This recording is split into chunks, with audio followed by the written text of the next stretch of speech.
Bonsoir à tous, bienvenue sur Équilibre Liberty Channel, la première chaîne de liberté spirituelle et financière. Les gens généralement parlent de développement personnel, de liberté financière, c'est bien et c'est même très bien. Selon nous, sur Équilibre, la vraie liberté, c'est la liberté spirituelle. C'est elle qui déclenche tout le reste et tous les auteurs vont parler de plusieurs sortes de développement, mais le véritable développement, c'est ce qui permet l'élévation de l'âme, l'élévation de l'homme vers tout ce qui est spirituel et vers Dieu. Tous les autres secteurs, que ce soit le secteur financier, le secteur matériel, le secteur professionnel, le secteur sentimental, tous ces secteurs-là sont gouvernés par le côté spirituel, par l'état d'esprit et par le mindset.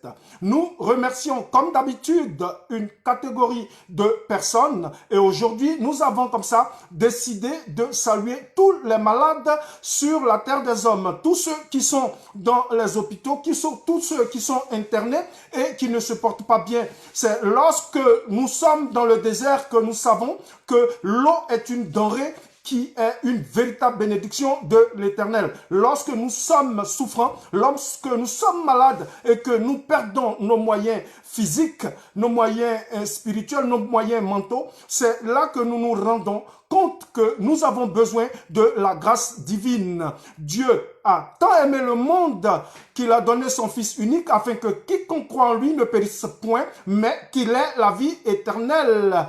Comme nous le dit Jean 3, verset 16. Oui, nous voulons aujourd'hui bénir aussi l'Éternel Dieu et que sa grâce inonde véritablement nos esprits humains, notre esprit en tant que personne, en tant que créature, et que nous puissions lui rendre hommage et que nous puissions lui rendre toute la gloire qu'il mérite en tant que Dieu.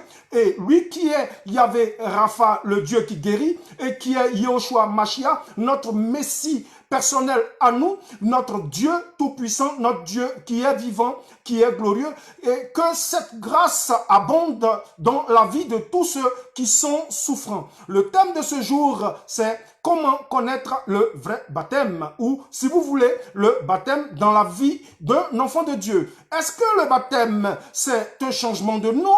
Est-ce que le baptême, c'est un changement de religion? Est-ce que le baptême, c'est un changement d'état spirituel ou social? Nous ne pouvons voir que cela dans la Bible et dans tous les écrits. Comme le dit le livre de Timothée, toute écriture est bonne pour enseigner, pour apporter une éducation et apporter de la connaissance. Je commence par vous dire merci à tous ceux qui sont présents comme d'habitude et qui nous suivent sur Équilibre depuis l'Afrique, depuis le Chili, depuis l'Allemagne, depuis la France, depuis l'Angleterre. Oui, salutations à vous, salutations à Séchal Innocent. Merci Président. Merci encore à Doyen Gessan Kwame. Merci à tous ceux qui nous suivent habituellement, que je n'ai pas cité. Mais aujourd'hui, je vais quand même remercier des serviteurs de Dieu qui sont dans l'Hexagone et qui font un travail remarquable dans apporter de la valeur, apporter de l'édification aux enfants de Dieu. Il s'agit du serviteur de Dieu Jean-Louis Gaillard, il s'agit de Yves Pétracan, il s'agit de Bruno Picard, il s'agit de Jean-Éric Sellerier, il s'agit de Apocalypse depuis l'Afrique. Soyez bénis et que l'Éternel vous donne encore d'avoir de la connaissance pour pouvoir édifier et avoir toute cette grâce pour pouvoir apporter la parole aux enfants de Dieu. Et remerciements à tous les serviteurs de Dieu que je n'ai pas forcément cités aujourd'hui. Merci à vous et merci de continuer car l'œuvre de Dieu n'est pas une œuvre aisée parce que nous sommes envoyés par le Seigneur comme des agneaux parmi des loups et ce n'est pas évident notre marche chrétienne. Le baptême, est-ce que c'est le baptême d'eau? Est-ce que c'est le baptême de feu? Est-ce que c'est le baptême de sang? Est-ce que c'est le baptême de l'esprit? Est-ce que c'est une immersion? Est-ce que c'est une ablution? Est-ce que c'est la résurrection? Est-ce que ce sont les langues? Est-ce que c'est la mort? Si vous avez prévu de faire quelque chose durant cette heure que nous avons à partager ensemble, je vous recommande de laisser tomber tout ce que vous avez à faire pour que ensemble nous puissions partager la parole de Dieu, que nous puissions ensemble communier et aller et grandir dans la foi avec Dieu, avec l'Éternel. Voilà ce que j'avais à vous dire.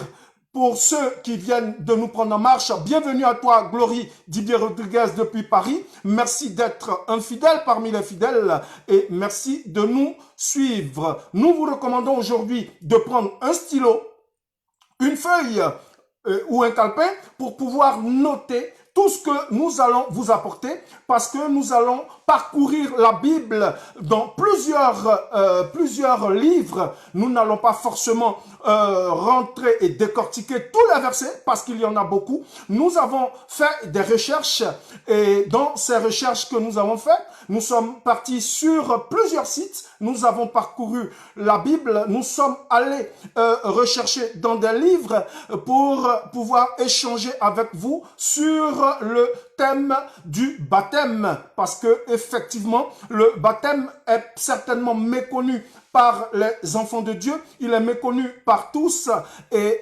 souvent le baptême envoie et entraîne des discordes au sein de la communauté des enfants de Dieu. Si vous avez prévu quelque chose, comme je le disais, laissez tomber pour que nous soyons ensemble. Je vous demande de noter un crayon, une feuille de papier et ensemble, vous allez noter les versets après pour vous faire votre idée, pour vous aussi continuer vos recherches et nous revenir et pouvoir nous apporter vos avis, vos suggestions, vos commentaires, vos critiques, qu'elles soient positives ou qu'elles soient négatives. Les critiques sont à accepter et sur équilibre, nous sommes équilibrés sur le plan spirituel, sur le plan social, sur le plan financier et nous disons que cet équilibre-là qui peut nous apporter quelque chose de positif.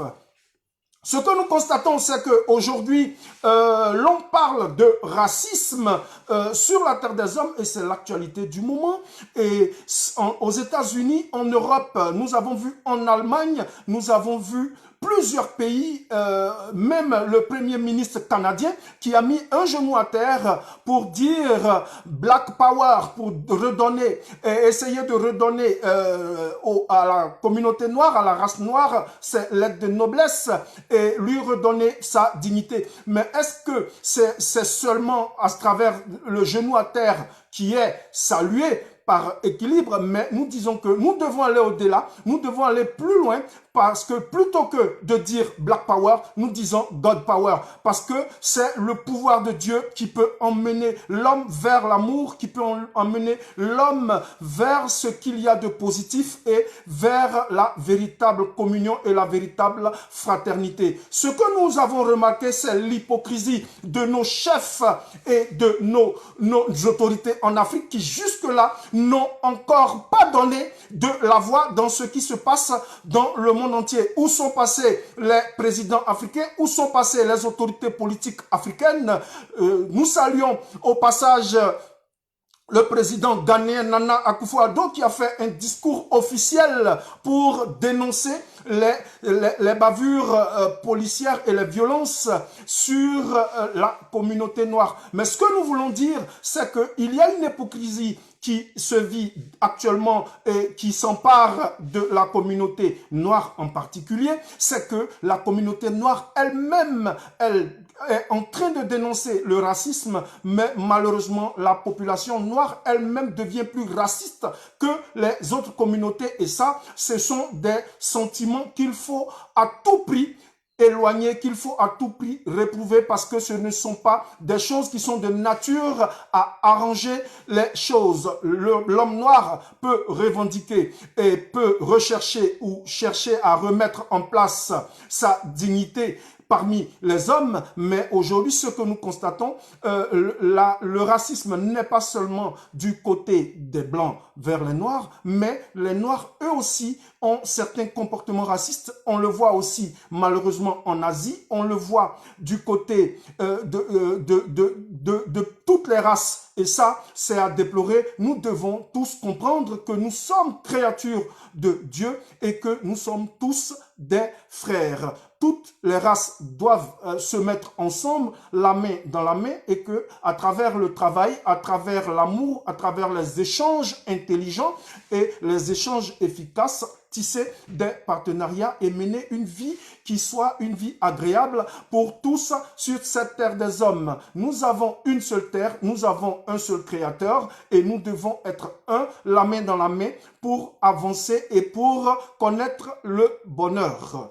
Le problème aujourd'hui de l'humanité, c'est que les gens ne te considèrent que par rapport à ce que tu as, et non par rapport à ce que tu es. Lorsque tu peux leur apporter de l'argent, lorsque tu peux leur apporter des biens matériels, ils te reconnaissent comme étant leur partenaire, mais lorsqu'ils voient qu'ils ne peuvent rien retirer de toi, selon eux, ils ne regardent pas le côté spirituel, ils ne regardent pas ta condition humaine, ils regardent seulement le capital que tu peux leur apporter, ils regardent seulement ce qu'ils peuvent tirer de toi. Et ça, c'est regrettable dans notre marche quotidienne. Plutôt que de dire God Power, les gens sont en train de dire Black Power. Black Power, ça ne veut absolument rien dire. Parce que la communauté Black aujourd'hui, lorsque quelqu'un est tué du côté des États-Unis, toute la communauté internationale est en émoi. Mais lorsque les jeunes Africains meurent dans la Méditerranée,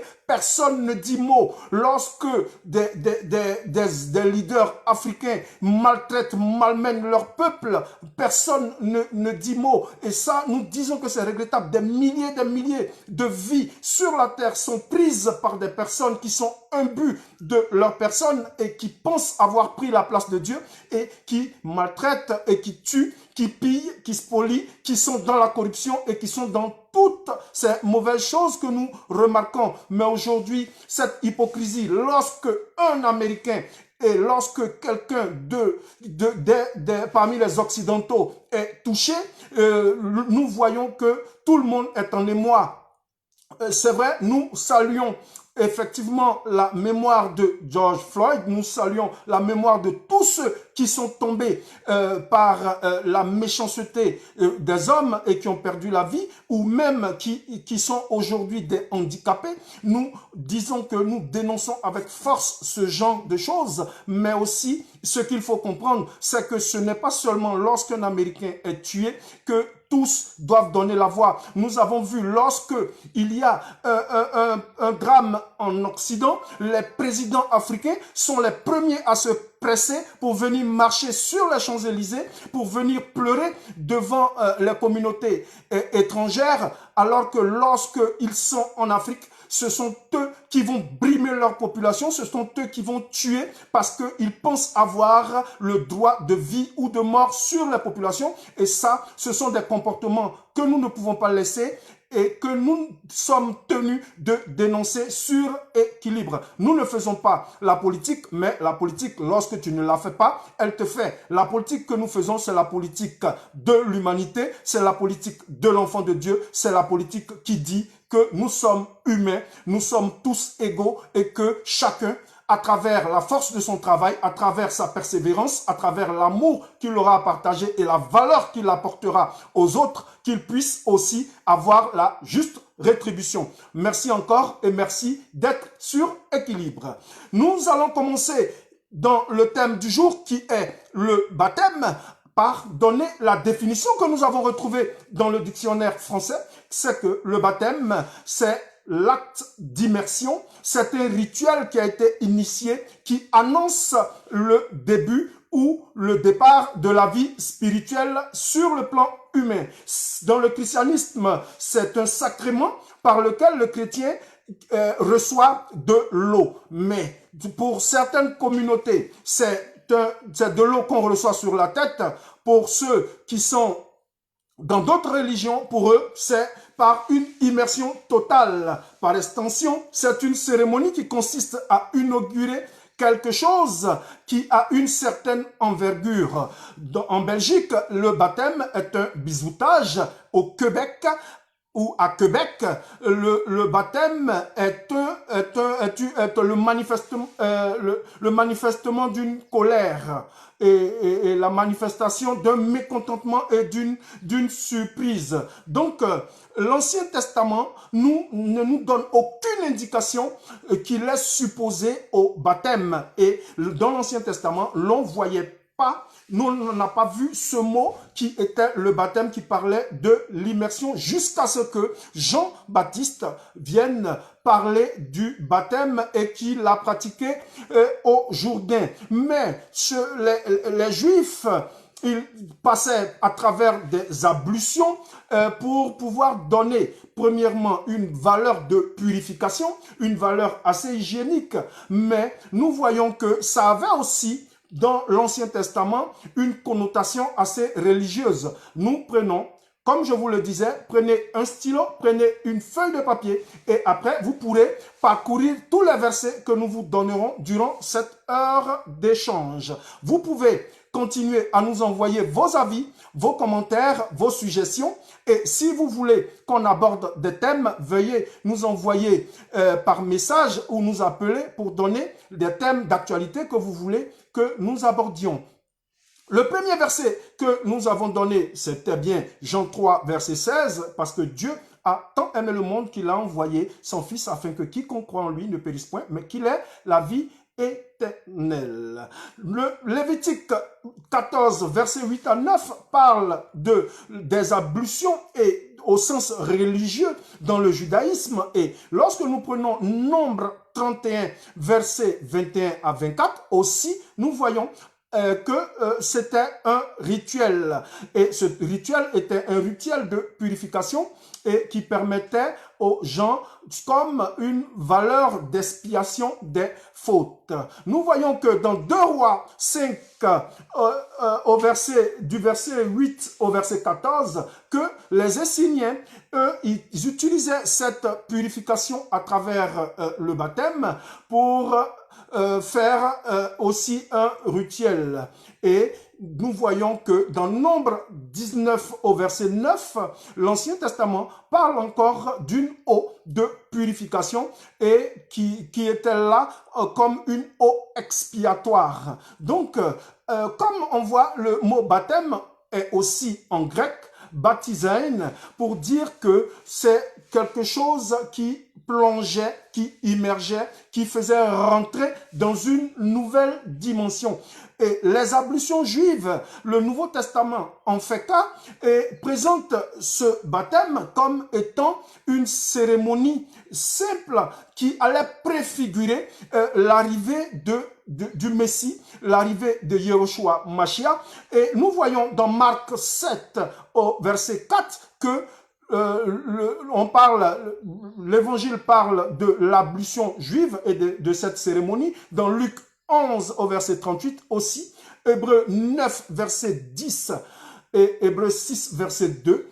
Et plus tard, nous allons voir que le baptême de Jean est devenu le baptême chrétien moderne. Les prophètes, eux, ont parlé du baptême comme étant un changement de vie et du renouvellement du cœur, parce qu'ils espéraient voir se réaliser chez les Israélites cette manière de fonctionner, cette manière de changer de comportement, cette manière de changer de vie. Ça se voit dans Ésaïe 1 au verset 16, Zacharie 13 verset 1, Ézéchiel 36, versets 24 à 30, où des gens, ils utilisaient le baptême comme des gestes et des actes symboliques. Jean-Baptiste, quant à lui, va venir avec quelque chose de nouveau et il va prêcher véritablement sur le baptême. Il sera le premier à utilisé le mot baptême. Il sera le premier à appeler les Israélites, à appeler tous ceux de sa contrée, et même le roi a changé de vie à travers la repentance. Pour lui, cet acte était un acte symbolique, c'était quelque chose de nouveau, et c'était une nouvelle donne, une nouvelle caractéristique de l'enfant de Dieu qui devait changer de vie, devait se soumettre à une autorité qui allait être une autorité à venir. Et ce baptême, comme le présentait Jean-Baptiste dans Marc 1, verset 4 à 8, Matthieu 3, verset 1 à 12, Luc 3, verset 3 à 17, Jean 1, verset 19 à 28, c'était cette manière d'agir et d'aller vers un changement de comportement et une remise en question. Ce baptême était un baptême qui allait être loin de ce que l'on entendait dans l'Ancien Testament, parce que dans l'Ancien Testament, la purification ou l'acte ou le rite expiatoire était pour le pardon des péchés. Mais Jean-Baptiste, lui, il arrive avec une nouvelle manière de voir,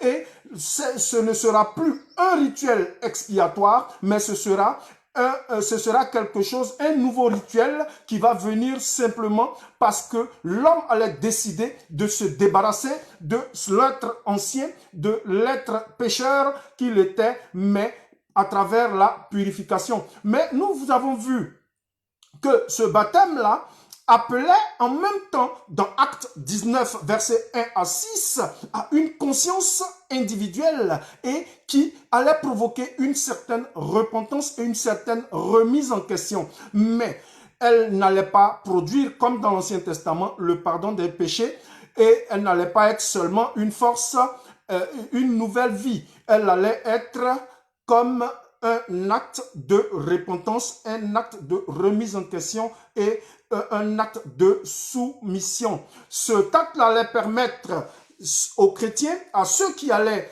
venir à prendre conscience de leurs péchés et de décider de promettre à l'Éternel, à Dieu Tout-Puissant, de ne plus recommencer les actes pour lesquels ils allaient être purifiés. Donc, cela se voit dans Jean 1 au verset 29.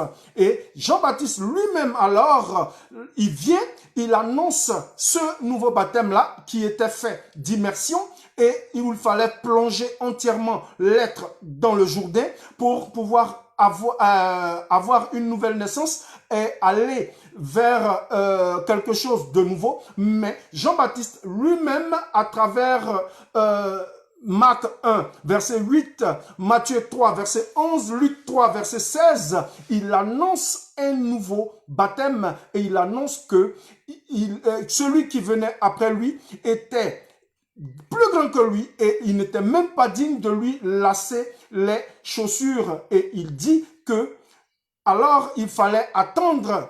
Lorsque les gens venaient à lui, il leur disait, moi, je suis venu pour prêcher, je suis venu vous appeler à la repentance parce que celui qui va vous remplir, ce que je suis en train de faire, c'est un acte premier, mais derrière cet acte, il y a un acte beaucoup plus grand qui viendra et cet acte-là, lui, sera un acte éternel. Il annonçait alors la venue de Christ. Et nous voyons qu'il y a une véritable différence entre ces deux baptêmes dans Acte 1, verset 5, dans Acte 11, verset 16, dans Acte 13, verset 24, dans Acte 19, verset 1 à 6, nous voyons qu'il y a une différence entre le baptême présenté par Jean-Baptiste et le baptême tel que Christ nous l'a envoyé. Nous vous demandons de continuer à réagir. Si vous aimez ce que nous disons, nous vous demandons de mettre le pouce bleu et de le partager pendant que vous êtes sur le direct afin que d'autres personnes puissent elles aussi bénéficier de cet enseignement et pourquoi pas être touchées par cette parole à travers l'Esprit de Dieu qui est puissant et que ce baptême-là, ils puissent l'avoir à travers cet écran, à travers leur maison, à travers la voix et à travers toute cette puissance qui se dégage de l'Esprit de Dieu qui est vivant, qui est puissant et qui est présent. Lorsqu'il dit, là où deux ou trois sont assemblés à mon nom, je suis avec eux. Et là où deux ou trois s'accordent et me demandent quelque chose, je leur réponds et je leur donne ce qu'ils demandent. Cependant, ce qui est curieux pour certains, mais qui pour nous ne l'est pas forcément, c'est que Jésus-Christ lui-même est venu se faire baptiser par Jean-Baptiste. Or, ça devient une difficulté pour certaines personnes qui ne font pas forcément appel à l'Esprit de Dieu parce qu'ils demandent pourquoi Christ alors est venu se faire baptiser. Mais à quoi ressemblait ce baptême? Le Christ est venu à Jean-Baptiste. Tous ceux qui sont arrivés avant Christ, ils venaient pour confesser leurs péchés. Mais on a vu que Christ, il est venu à Jean-Baptiste, il n'a pas confessé de péché parce qu'il n'en avait pas, parce que lui-même, il était pur. En réalité, Christ n'est venu à Jean-Baptiste que pour montrer sa soumission, non à Jean-Baptiste, mais à son Père qu'il avait envoyé, à l'éternel Dieu et à cet esprit-là qui était puissant parce qu'il devait passer par là pour nous montrer le chemin. En réalité, le baptême tel que présenté par Jean-Baptiste était la préfiguration du baptême qui allait être le baptême éternel qui allait venir par Christ. Et là, nous voyons que cela se voit dans Marc 1, verset 5, dans Matthieu 3, verset 6 et dans Matthieu 3, verset 14. Merci pour vos commentaires. Merci de nous suivre encore tous les jours. Nous sommes actuellement sur Facebook, sur YouTube et sur Instagram. Sur Twitter, nous ne faisons pas de direct, c'est après ce direct que nous balançons la vidéo sur Twitter. Le baptême de Christ, quant à lui, a été un baptême qui a été accompagné de l'effusion de l'Esprit. Parce que cette colombe, elle est descendue sur Christ. Et ce baptême chrétien-là est considéré comme impliquant le don de l'Esprit. Et le véritable baptême, alors, après que Christ ait reçu cette colombe sur l'épaule, est devenu alors l'Esprit de Dieu. Non, parce que ça ne voulait pas dire que l'Esprit n'existait pas avant ou que l'Esprit n'était pas avec Christ, mais Christ, à travers la réception de cet Esprit-là sous forme de colombe, c'était un symbole annonciateur de ce que sur nous allait descendre un esprit qui allait être un esprit de feu. Cela se voit dans Acte 1, verset 5, dans Acte 11, verset 16, dans Acte 19, verset 1 et verset 6. En réalité, Christ marquait à travers ce baptême avec Jean-Baptiste sa solidarité avec ses frères, mais il y avait aussi sa part d'obéissance envers son Dieu. Cela est vu dans Matthieu 3 au verset 15. Jésus alors, lorsqu'il a accepté de se baptiser dans le Jourdain, en réalité, le Jourdain avait reçu beaucoup de souillures à travers les péchés que les enfants de Dieu venaient y laisser. Donc Christ, en venant se faire baptiser dans le Jourdain, n'avait fait que venir resanctifier cette eau dans laquelle il a été plongé et il a rendu automatiquement propre pour accomplir les merveilleux faits du sacrement à venir pour tous les enfants de Dieu. Donc nous voyons bien que le baptême, il a dans la parole de Dieu plusieurs facettes.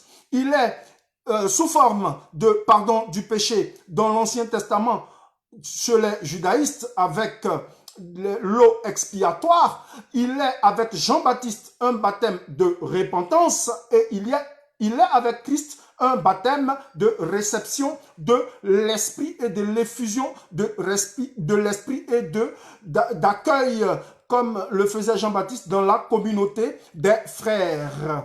Est-ce que véritablement il y avait une contradiction entre le sujet du baptême? Nous voyons que dans la Bible, dans les écrits de Jean, pour certaines personnes, cela pourrait prêter à confusion. Nous voyons dans Jean 3, verset 22 et dans Jean 4, verset 1, que Jésus baptisait.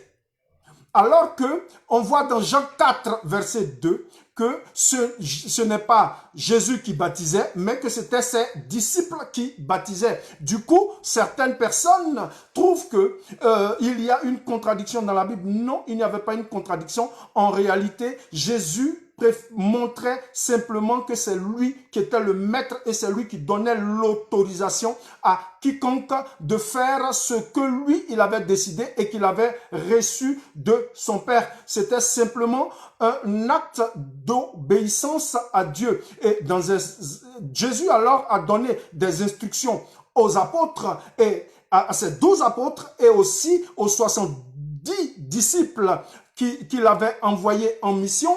Et effectivement, il les a envoyés et c'était pour aller baptiser. Jésus a donné l'ordre de baptiser. Cela se voit dans Matthieu 28 au verset 19 où il demande de baptiser les enfants de Dieu, de faire de toutes les nations les disciples et de les baptiser au nom du Père, du Fils et du Saint-Esprit. Mais Jésus encore, nous voyons que Paul le dit dans 1 Corinthiens 1, 17, que lui, le baptême dont Jésus avait demandé qu'il fasse, c'était de prêcher l'évangile. Donc, la prédication de l'évangile pour Paul l'assimilait au baptême pour lequel Jésus-Christ lui avait donné aussi un ordre. Donc, voilà encore une autre forme de baptême que nous découvrons dans 1 Corinthiens 1, verset 17, parce que Paul, pour lui, le véritable baptême, c'était la prédication de l'évangile de Christ.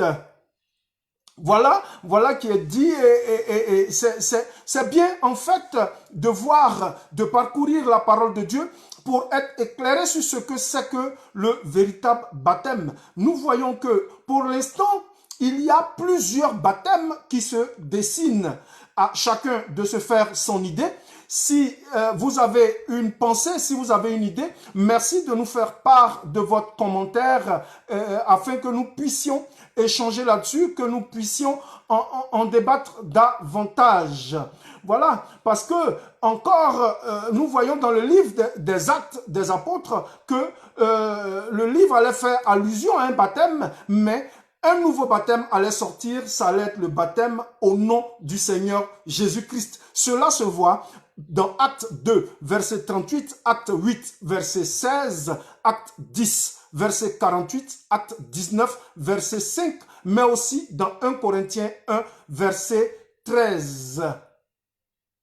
Le Nouveau Testament tout entier montre qu'il y a une doctrine du baptême et cette doctrine commence véritablement avec Jean-Baptiste et Jésus qui a réclamé ce baptême pour Dieu et il a dit que les vrais adorateurs, ils allaient adorer Dieu en esprit et en vérité parce que pour lui, tous ceux qui allaient être immergés dans la parole, dans l'esprit, qui allaient recevoir véritablement les eaux vives. Jean-Baptiste, il baptisait d'eau, mais Christ, il baptisait des eaux vives. Christ, il baptisait de feu. Christ, il baptisait d'esprit. Jusqu'à aujourd'hui, c'est ce baptême que nous continuons de recevoir lorsque nous rentrons véritablement dans la famille chrétienne. Et la famille chrétienne, je ne parle pas de religion, je ne parle pas de congrégation, mais je parle de la famille de tous ceux qui aspirent à une nouvelle vie et à une nouvelle naissance en Christ. Cela se voit dans Jean 4 au verset 23 et les versets suivants. Alors, Dieu voulait à travers tous ces enseignements, une religion de cœur et de conscience. Parce que pour lui, la pureté intérieure que nous voyons dans Marc 7, verset 1 à 23, ne permettait pas au baptême d'être quelque chose de miraculeux ou lorsque nous passions par les eaux du baptême, lorsque nous recevions cet esprit de feu que nous avons vu dans Actes qui nous permettait de parler en langue étrangère ou en langue inconnue, mais c'était la purification de notre corps, de notre âme et de notre esprit. Et c'était simplement un symbole. Donc, le baptême de Christ, le baptême d'eau, le baptême de Jean-Baptiste, alors, lorsque nous voyons dans Marc 7, versets 1 à 23, c'était la préfiguration qui allait nous envoyer vers une pureté, qui n'allait pas être la pureté faite par l'eau, qui était le symbole, mais plutôt une pureté intérieure de cœur, de conscience et d'esprit. Et là, nous voyons que la parole de Dieu en dit long sur ces choses. Et nous pouvons le voir aussi dans Jean 15, verset 3, où il a parlé de l'évangile, parce que l'évangile était aussi un baptême. Paul va aller encore plus loin. Nous allons voir, même Jean-Baptiste va parler de sa mort comme étant un baptême. Waouh! Ça, avant de faire les recherches pour parler de baptême, l'Esprit de Dieu ne m'avait jamais ouvert l'esprit là-dessus, mais c'est aujourd'hui, lorsque je préparais ce thème, que je vois que Jean-Baptiste annonce que sa mort était aussi un baptême. Donc voilà un autre baptême, c'est que la mort, nous dit Luc 12, verset 50, Marc 10, verset 38, Matthieu 20, verset 22 à 23, la mort est aussi un baptême.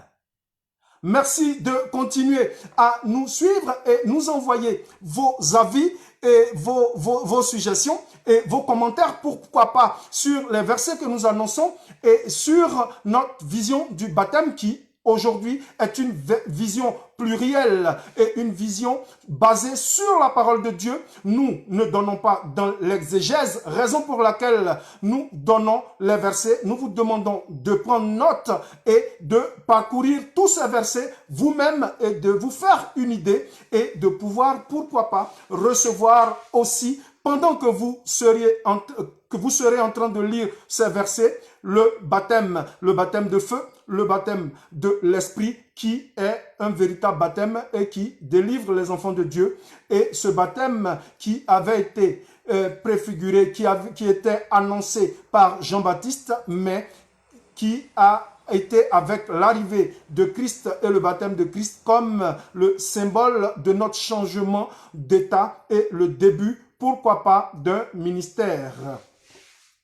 Le baptême est aussi un baptême, lorsque nous prenons le livre de Actes 2 au verset 41, était le signe de l'acceptation de la grâce de Dieu et du pardon. Il devient alors un signe de l'entrée dans l'Église. Et la dernière fois, nous avions vu que l'Église, c'était le regroupement de tous les enfants de Dieu qui étaient nés de nouveau. Ce ne sont pas les quatre murs, ce ne sont pas les congrégations, ce ne sont pas ces religions du monde qui nous éloignent de l'objectif principal qui est Christ, mais c'était plutôt cette nouvelle naissance lorsque nous allions recevoir l'Esprit de Dieu qui allait nous guider et faire de nous des petits Christ. Et que Christ, nous avons vu la dernière fois, il n'allait plus nous appeler des étrangers, nous n'allons plus être ces personnes éloignées, mais il allait être pour nous un véritable ami. Donc, lorsque nous voyons que le baptême est aussi un don. Acte 8, verset 16, acte 19, verset 5. D'autres fois, nous avons vu que le Saint-Esprit, il précédait le baptême. Nous voyons cela dans Acte 8, dans Acte 10, 48 aussi. Et il y a des fois où le baptême, le Saint-Esprit, il était reçu après le baptême, qui était l'imposition des mains, qui donnait aussi cette effusion du Saint-Esprit qui pouvait permettre aux gens de parler dans des langues inconnues et de recevoir aussi des boules de feu. On le voit dans Acte 8, verset 17, dans Acte 19, verset 6. Donc, il y avait le baptême d'eau qui était la cérémonie d'introduction dans l'église pour faire partie de la communauté chrétienne, mais Jésus est venu et il a distingué d'un autre baptême en disant que le baptême, comme il avait été annoncé dans Jean 3,5, était quelque chose d'autre. Le baptême, alors, est-ce qu'il était le baptême du pardon du péché ou il était le baptême pour nous faire rentrer dans une nouvelle naissance, dans une nouvelle communauté de personnes qui allaient partager les mêmes rites, les mêmes pensées, les mêmes croyances et pourquoi pas les mêmes valeurs. Le baptême, alors, qui sauve n'est pas celui qui ôte les souillures, mais le baptême qui nous apporte une nouvelle aspiration à une bonne conscience vers Dieu. C'est le véritable baptême. Le véritable baptême, c'est le fait d'accepter Christ dans son corps, dans son âme et dans son esprit en bonne conscience et d'avoir une vision et un regard sur Dieu. Cela est écrit dans le livre de 1 Pierre 3 au verset 21. Vous pouvez noter pour nous dire ce que vous en pensez. Donc, nous voyons que le baptême soit comme ce baptême d'eau qui était expiatoire dans l'Ancien Testament, ou que nous soyons dans le Nouveau Testament, nous voyons que simplement et purement, le baptême était simplement l'appel. C'était un symbole, c'était l'appel à un changement d'âme et un changement de vie. Donc, nous voyons bien les écrits de Saint Paul qui dit que sa mission, ce n'était pas de baptiser, parce que pour lui, le véritable baptême, c'était de prêcher l'évangile. Cela se voit dans 1 Corinthiens 1 au verset 17. Malgré cela, il a dit que pour lui, Christ ne l'avait pas envoyé pour baptiser, mais pour lui, c'était de prêcher l'évangile. Mais il est allé plus loin et il a baptisé des familles. Il a baptisé la famille de Lydie. Dans Actes 16, verset 15, il a baptisé la famille de Stéphanas. Dans 1 Corinthiens 1, au verset 16, il a baptisé le geôlier de Philippe et sa famille. Dans Actes 16, verset 33, il a baptisé Gaius et Crispus. Dans 1 Corinthiens 1, au verset 14. Donc, on voit que Paul a quand même fait ce baptême-là, qu'il a annoncé, il a envoyé les gens vers la purification de leur âme et vers un changement de vie. Mais comme on dit, Paul, lui, se considère comme ayant été baptisé en Christ et il estime que tous ceux qui sont devenus chrétiens par la foi en Christ sont baptisés par Christ lui-même à travers son esprit. Il le dit dans Galates 3, verset 27. Il le dit dans Romains 6, verset 3. Donc, pour lui, le baptême de l'esprit, comme il le laisse supposer dans 1 Corinthiens 12, au verset 13, ce n'est pas seulement un rituel, mais le baptême devient alors un symbole. C'est quelque chose qui annonce, c'est un acte qui annonce une transformation totale du cœur et de la vie. Ça se lit dans 1 Corinthiens 6 au verset 11 et dans Tite 3 verset 5. Le seul baptême valable, il est écrit dans Éphésiens 4 verset 5 et c'est le baptême valable selon Paul. Et ce baptême-là, il consiste dans le dépouillement du vieil homme pour revêtir un nouvel homme et pour revêtir Christ, comme il le dit dans Colossiens 3 au verset 10.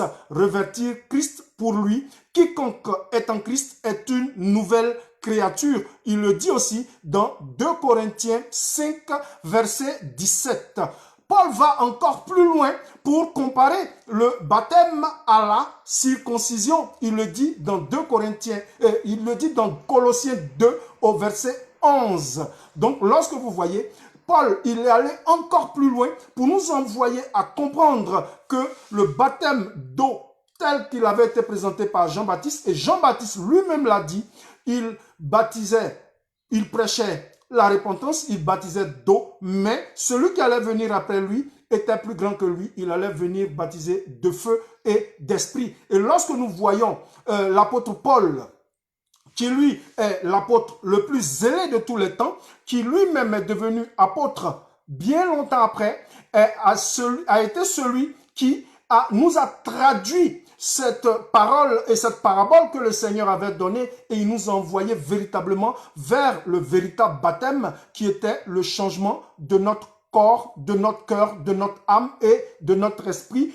et le changement de comportement qui allait nous envoyer dans la communauté de Christ à travers une nouvelle naissance. Comme Dieu l'a dit, si tu veux rentrer dans le royaume, il faut que tu naisses de nouveau. Et cette nouvelle naissance est le véritable baptême.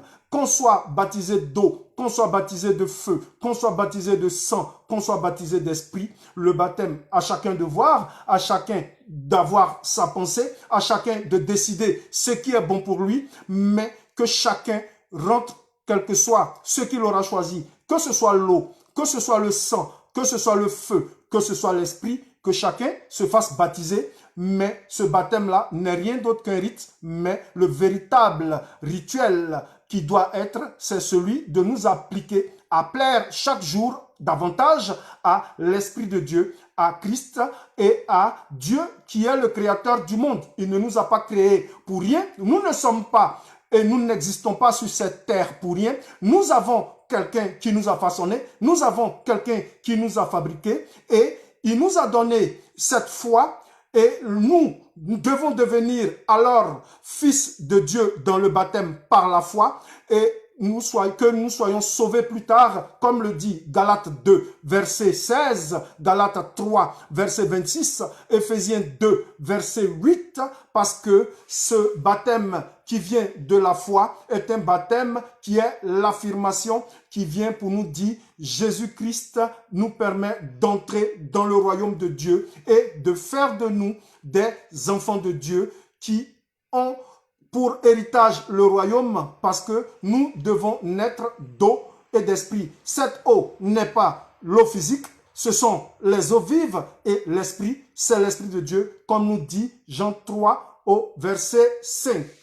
Donc, nous voyons que dans la société grecque, par exemple, des gens, comme le disait 1 Corinthiens 15, verset 29, ils faisaient même baptiser des morts. Donc nous comprenons aisément pourquoi certaines religions du monde, comme certaines religions sur cette terre, ça donne à ce genre de rite, alors que nous savons que nous devons être vivants et le baptême est une décision.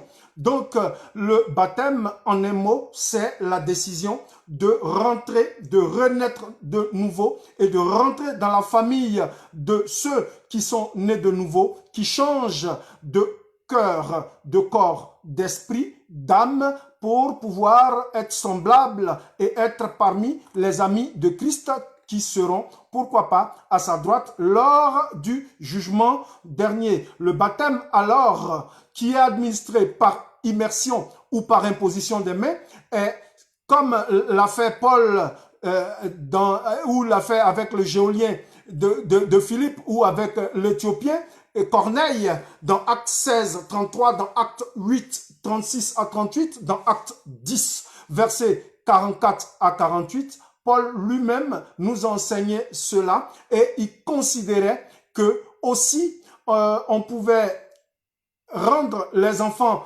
purs parce que ceux qui avaient des parents chrétiens, à travers le baptême de l'Esprit, le baptême de Paul, dans 1 Corinthiens 7, 14, ils étaient eux aussi baptisés automatiquement. Donc, lorsque un parent est baptisé, à travers l'Esprit qu'il reçoit, les enfants et toute sa famille est sauvée parce que la parole de Dieu le dit. C'est comme ça que la famille de Lydie, Lydie, c'est Acte 16, verset 15. Merci, cher internaute, pour votre question.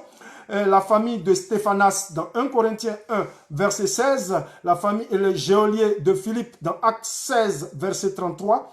Ils allaient être baptisés, ils allaient recevoir cet esprit et être accueillis dans la famille de Dieu, eux ainsi que toute leur famille. Si devenir chrétien, c'est le fait de participer à la grâce de Dieu et de bénéficier de l'œuvre rédemptrice du Christ, nous et nos enfants. Donc, cette circoncision qui est donnée dans Colossiens 2, 11 nous permet alors de rentrer véritablement dans la félicité de Dieu et de permettre que Christ soit formé en nous, comme le dit Galates 4, verset 19. Et c'est ce véritable baptême-là que nous devons chercher à recevoir. Si vous aimez ce que nous disons, si vous avez aimé ce que nous vous avons partagé aujourd'hui à travers le baptême, tel qu'il est énoncé, tel qu'il est dicté par la parole de Dieu, merci de mettre un pouce bleu, le j'aime habituel, de commenter nos vidéos et de liker pour que nos vidéos soient référencées. Merci de vous abonner sur notre chaîne YouTube Équilibre Liberty Channel. Pour ceux qui nous visitent pour la première fois, je suis Jean-Michel Afintano, coach formateur, conférencier. Je suis écrivain, fondateur de la chaîne Équilibre. Je suis au service de Dieu dans tout ce que je fais, donc au service de toute l'humanité. Nous disons, plutôt que de dire Black Power, à partir d'aujourd'hui, toute l'humanité doit dire God Power. God bless you et on se retrouve une prochaine fois. Merci de partager et merci de rester avec le Seigneur. Parcourez ces quelques versets que nous avons partagés et laissez-nous vos commentaires, vos suggestions et vos avis. Le baptême, c'est le fait d'appartenir à Christ, corps, âme et esprit. Dieu vous bénisse. À la fois prochaine. Au revoir.